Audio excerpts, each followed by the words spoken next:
There's a toxin that is present in 1 in 4 adults, 1 in 10 children. This toxin can cause a leaky gut. It can cause intestinal permeability. It can cause candida to overgrow. It disrupts the bacteria in our intestinal tract in a really significant way. It kills off all the beneficial bacteria, all the probiotics we take. This toxin kills those bacteria off while causing overgrowth of bacteria we don't want. E. coli, Shigella, Salmonella, Clostridium. It actually causes them to overgrow. This toxin can throw off the adrenal glands. It could deplete B vitamins, which we need for physiology and metabolism. What it also does is it causes problems with memory. It actually causes short-term memory, not loss, but essentially a blockage in you forming short-term memories. What is this toxin? What is this toxin that is present in 1 in 4 people? Can you guess? It is stress. Stress, physiologically, over a prolonged period of time, is actually a toxin. We don't think of it as that. And as you've heard me talk about over and over again, I'm like, please don't let yourself live in a state of fear. Please don't allow excess stress to enter your life, because that actually becomes a toxin. There are plenty of studies out there, and you can do the search for yourself. There are plenty of studies out there that talk about how chronic stress leads to intestinal permeability. You don't want to know the exact details of how they have found this, but let's say they made a lot of poor animals suffer. And through that suffering, they actually looked to see what happened. And all kinds of really awful things happened to these poor animals because of the chronic stress. And guess what? We are animals. Human beings are animals. Our physiology is not that much different than these poor other animals. And for some of you, you've probably seen it where you go somewhere, you're really, really stressed. All of a sudden, your bowels do funny things. There's a reason for that. It also turns out that candida, Clostridium, and actually a lot of the other bacteria in our intestinal tract have receptors. They have receptors against catecholamines. Catecholamines are epinephrine, norepinephrine. These catecholamines are actually released into the intestinal tract because of this thing. When we are in a state of stress, catecholamines are being released into our gastrointestinal tract, on top of other reasons why we get a leaky gut. So there's 2 different things going on. Your intestines literally fall apart over time, and the bacteria in your intestines change. So for all of you people who are pounding probiotics, but you're a stressed out mess, guess what? You're killing off those beneficial bacteria. The first thing we need to do is ground ourselves. We need to find our own peace. And as I came into the science, part of what drove me to really try to ultimately balance myself out, and all of the things that I do is all this continuum of how do I further improve my state of balance and health? Because I can tell you, I was not exactly the healthiest of all people before. McDonald's, eating Burger King, like what's the problem? That was me. I still love pizza to this day.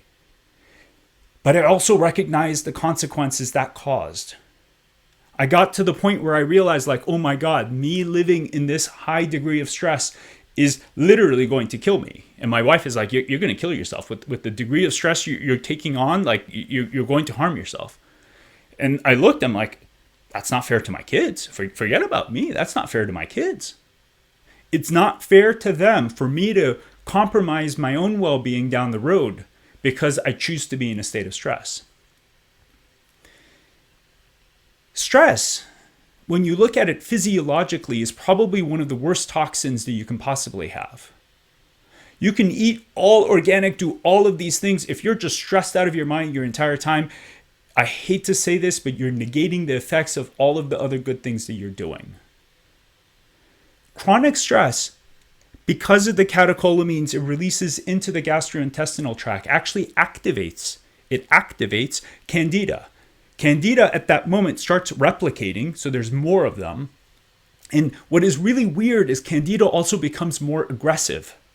So the cellular behavior of that microorganism changes. Same thing with Clostridium, same thing with E. coli, same thing with other gram-negative bacteria.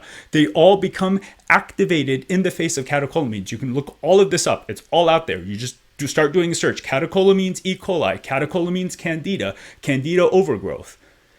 And you'll see there's this interplay where they release catecholamines, which actually further disrupts the environment. And it's incredible when you think about it. These microbes are highly intelligent. When you look at what they do, there's this thing actually called quorum sensing. And for those of you that are really interested, Dr. Emron Meyer out of UCLA, this guy is a genius. He's actually looking at these interactions. And part of what he says is we have way too dumbed down, way too oversimplified the conversation about the microbes. Microbes live in communities. They literally talk to each other like, hey, buddy, hey, did you hear this? They gossip to each other. They gossip. Like, hey. And then every now and then, there's like this sensing that happens. They're like, ooh, I need to come out of my chill out mode. Like I've been hanging out, I've been drinking my beer. I'm relaxed. Damn, let me grab my rifle. It's time to go. Clostridium, Candida, all of these gram negatives activate and they replicate. They become aggressive. They start actually trying to penetrate the gut because for them, that is their way out. That's their way of succeeding. And it's perfectly timed when you think about it because stress causes leaky gut. It compromises our gut immune barrier. And all of a sudden, these bacteria are like, let's go. The fence is broken. Their alarm system is down. Let's go. And that's when these start causing really awful problems. What's really weird is while these gram negatives and candida and all of these bad bacteria you don't want overgrow and become aggressive, the beneficial bacteria die off. Lactobacilli, bifidobacters, they all die off. You can do a search for this all by yourself. It's all out there. You don't need to trust me at all. All of this is in the scientific literature. They die off.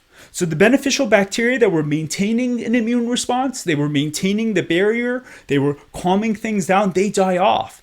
So like the beautiful neighborhood with multi-million-dollar homes suddenly turns into like gang-infested territory. You're just like, do not go into that neighborhood. It is not a pretty scene right now. Literally, do not go there. The nice neighborhood turns into a gang territory because all of a sudden, all the bad actors have taken over. And all the good actors have fled. They've died off, actually.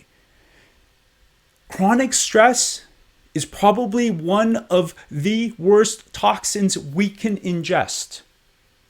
And we ingest it through this.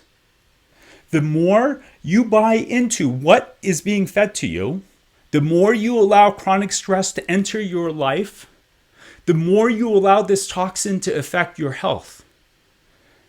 And I hate to say it, if we're consumed by this, whether we like it or not, our children are seeing it. And I live my life to a good extent to be healthy for my family, to be present with my kids, and to do my very best to help all the kids in my practice. Part of why I've gone to look for health is because of all of these kids. I mean, I wouldn't have done it for myself. But I look at what is at stake, and I think we should all do that. What is at stake for ourselves, for our families, and for our kids? What is at stake? And what is the benefit? I would love someone to tell me one benefit of living in a state of chronic stress, to live in a state of chronic fear. One benefit. I would love someone to say, hey, this is the benefit of doing that. There are no benefits. You're not clear-headed. If you do a search for chronic cortisol, short-term memory, you'll see that chronic cortisol elevations over time actually suppress short-term memory processing. You do not form short-term memories. And I can tell you for myself that there was a very good period in my life where I literally could not remember some of the very basic things throughout my day. I mean, I was that much of a mess. And my mentor, Kamyar Hidayat, is like, and he's so subtle about it. He's like, Pejman, elevations of cortisol over time do suppress short-term memory. Not judging me. He's like, he didn't even say you have it. He just said that. I'm like, Jesus, Kamyar. Okay. That's what it does to us. And there are no benefits. There is nothing good that comes of this. In fact, we just start becoming more reactive to each other, which just further exacerbates the problem.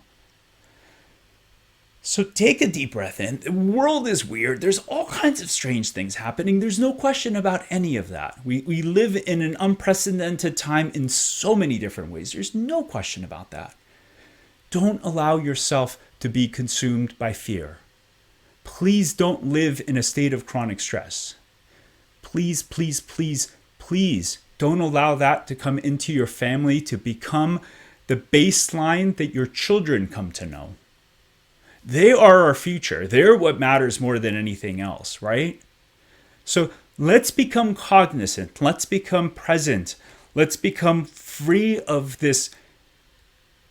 I don't even know what to call it. Let's just become free of it. Let's be safe. Let's be responsible. Let's take care of each other. I'm not saying we shouldn't do any of that. But let's let go of this chronic stress. And through that, we can all be healthier. We can make our society healthier. We can make the future for our kids healthier. So I hope you're willing to join me on this. And let's together start changing this dialogue. And while we're safe and careful and doing all of these things, let's just enter into a new state of being where this toxin is not a part of our life, or at least we don't allow it to be a part of our life. Thank you for watching. This is Dr. K. Be well.